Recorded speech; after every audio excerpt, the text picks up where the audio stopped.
The 2020 Tokyo Olympics have been postponed until further notice, but if anything, this has made us even more excited for the event, especially since we get to see our national athletes shine in every single competition. One of these competitions is the fabulous, but scary and strict sport of gymnastics. Today we're going to take a look at some of the strict rules gymnasts have to follow for the entire duration of their career. Stay tuned, you do not want to miss this one. But before that, a simple reminder on how to enter our brand new giveaway. We will be giving away either an iPhone X Max, the new iPad mini, or a MacBook Pro.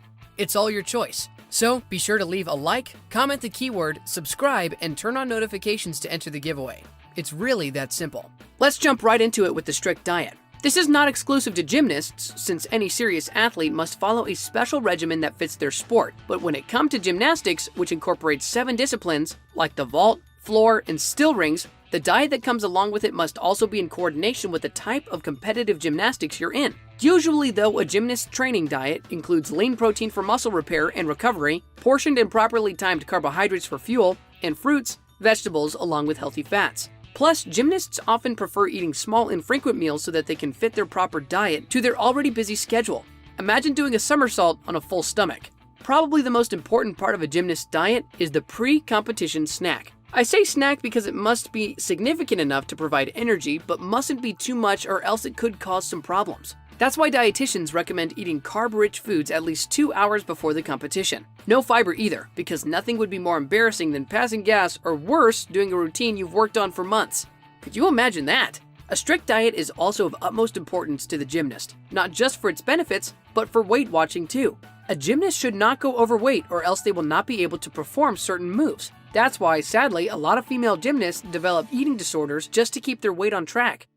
And a lot of people don't realize that if you don't eat carbs, your body can't digest the protein, and you need carbs for energy. Next up is crazy long training time. If you want to be an award-winning gymnast, you've got to pay the ultimate price of saying goodbye to your time. Your coach practically owns you, and you'd be lucky if you're able to get at least 1 day off. Usually, it really depends on your level as a gymnast. For those just starting off or are a bit of a novice, you have to work out for at least 6 to 10 hours per week, while those who are already winning trophies must train for about 15 to 20 hours per week tops. And if you're a 4-time Olympian like Simone Biles, or if you want to be, then you better be ready to basically live in the gym, since she trains for a whopping 32 hours a week. Of course, this is not just to keep them in tip-top shape, but to minimize errors that could potentially lose points. That's why a gymnast must constantly rehearse to avoid this. Always do the personal best. Every try counts. Next is the fact that gymnasts must stay away from illegal moves. When it comes to a sport like gymnastics, a flip or even a tumble could be lethal if not properly executed. That's why there are some moves that are banned for life if you still want to keep your gymnastics career. This unspoken rule is true across all borders. To be honest though, gymnast death rates are pretty low, but in this sport, one tiny miscalculation could disable you, or worse, it could cost you your life.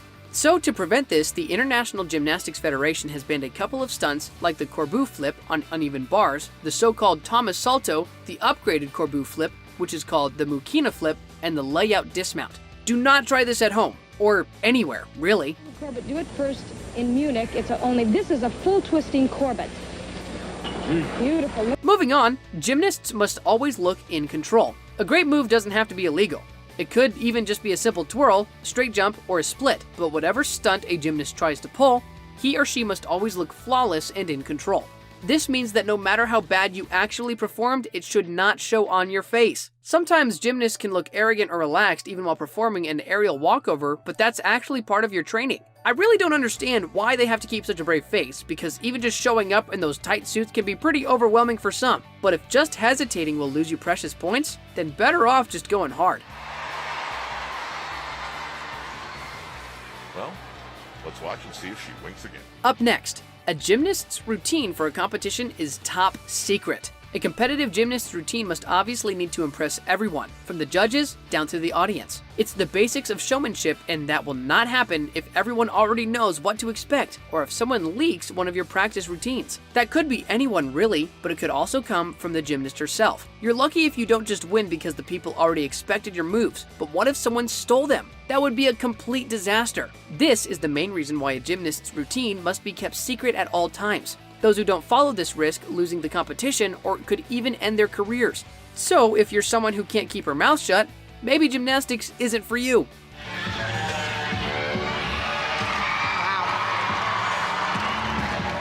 Next, we have the fact that gymnasts must look perfect. Now, when I talk about perfect, I mean proper grooming, because let's face it, no sport is as focused as one's looks other than gymnastics, especially for the women's category. That's why you won't see a gymnast with unruly hair or without makeup. In fact, the official USA Gymnastics rulebook even deems that women gymnasts must at all times be well groomed in their appearance. So, no bands, no fancy hair color, no extensions, no nothing. Gymnasts are also not allowed to wear jewelry or any accessory that might fly off while a gymnast does a routine. So if that's a deal breaker for you, I suggest chess or maybe modeling as a career. It's sort of a dream come true. We've been working hard, so tonight we just had to go in and do our routines just like we did in practice. And speaking of appearances, the next rule is a gymnast's hair must never touch the floor. Now, I can understand if judges and even the International Gymnastics Foundation would want a gymnast's hair to be all tucked up in a bun for safety reasons. Hair could prevent the athlete from checking out where he or she will land and whether or not he or she will nail the routine. It's also important for the previous rules we've mentioned. If for some reason your face is obstructed, then how can the judges see you're in control? Granted that super long hair would prove more of a hazard for a gymnast if left unchecked, but is it really wrong for a gymnast's hair to touch the floor? What about when a floor flip is part of your routine? Now, that's kind of hard. I wonder if there's a rule about facial hair too. After all, we don't get to see a lot of male gymnasts sport a goatee, or even a mustache.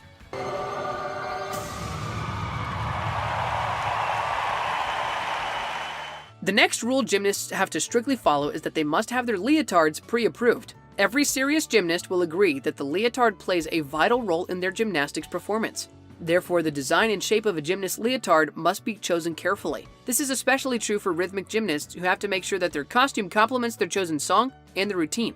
Their leos can't be too loud, too muted, or out of sync with the theme of their performance, unless they want to risk losing the attention of the audience and, of course, the ever-scrutinizing judges. However, that doesn't mean designers can't go crazy in making these thin fabrics. Today, a lot of leotards are made from many different materials with the goal to make them stand out above the rest, kind of like the Hunger Games. Although here's a few rules that leotard designers particularly have to keep in mind while making a costume for a specific performance. A gymnast leotard must never be made out of a transparent material. Therefore, leos with laces must be lined. The neckline of the leotard must not be any further down half the sternum and lower line of the shoulder blades.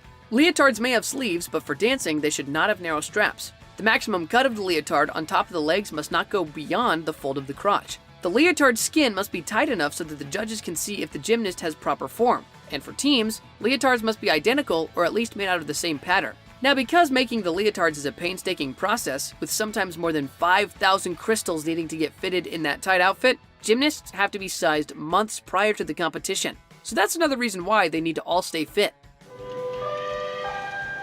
Just catching along the back of the arm, rolling. Moving on to the next one, a gymnast's undergarments cannot be seen. This is another consideration, not just for the leotard designers, but for the athletes themselves too.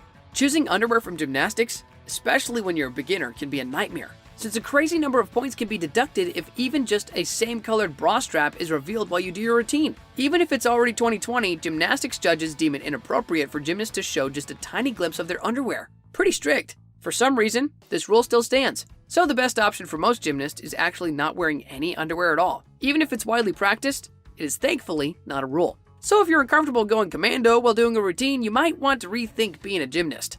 It's never been done in competition. And lastly, gymnasts have to live with wedgies. At least during their routines, anyway. It should be duly noted that performing splits, flips, and even dances is the ultimate invitation for a wedgie, in a sport that unfortunately will not allow you to fix it for the entire duration of your performance. Why? Well, I don't really know, but that's the rule. Technically speaking, this really means the gymnast can't fix herself or himself while doing a routine just to keep up with the I'm in control rule I mentioned earlier. It's kind of hard since you can't really control when you'll be having a wedgie, right? Unfortunately, with all the considerations they are making for a perfect costume, designers tend to overlook the simple yet annoying fact. So, if you're out there on the mat and get a wedgie just a few seconds after starting your routine, you have to face the mortifying reality that you are on display for the world to see, and you have to look composed while fighting the impulse to pick it out. If you think these rules are, well, a little too harsh, sorry to say that we've only just begun.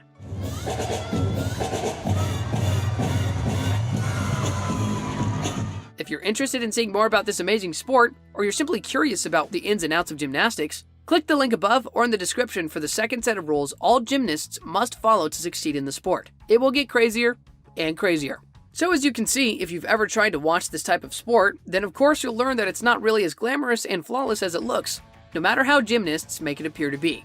To achieve perfection, professional gymnasts must follow a certain set of rules that have been set in stone for as long as we can remember. So, if you're aspiring to become the next Simone Biles, I hope watching this video has given you a better understanding of some of the strictest rules gymnasts have to follow for the entire duration of their career. Thanks for watching!